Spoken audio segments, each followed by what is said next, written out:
বর্তমান আমাদের সমাজটা পরকীয়ায় এমন একটা আসক্ত হয়ে গেছে যে আপনার 15 বছরের মেয়ে 20 বছরের মেয়ে চলে যেতেছে 50-60 বছরের বুড়ার সাথে, আর 25 বছরের 15 বছর 30 বছরের মেয়ে চলে আসতেছে 15-16 বছরের ছেলের সাথে। তো আমাদের গ্রামে গতকালকে একটি ঘটনা ঘটে গেছে, তো ভিডিওটি সবাই দেখুন আর কমেন্টে অবশ্যই মন্তব্য করে যাবেন।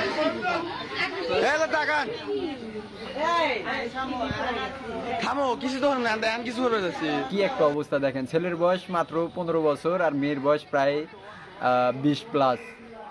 মেয়ের জামাই আপনার এই এতে থাকে, বিদেশে থাকে, আর ছেলের সাথে অঘটন ঘটায় কট খায়, আজ তাদের বিয়ে।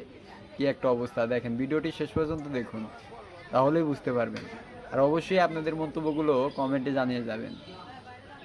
আজ আমরা কোথায় দাঁড়িয়ে আছি, সমাজ এ পরিমাণ খারাপ হয়ে গেছে যেখানে পরকীয়াই পুরো দেশটা ভরে গেছে। শুধু বাংলাদেশে না, প্রত্যেকটা দেশেই পরকীয়া এমন একটা পর্যায়ে চলে গেছে এই যে আপনার ঘরে ঘরে না থাকলেও 10টা বাড়ি থাকলে একটা বাড়িতে পরকীয়া কাজ চলতেছে।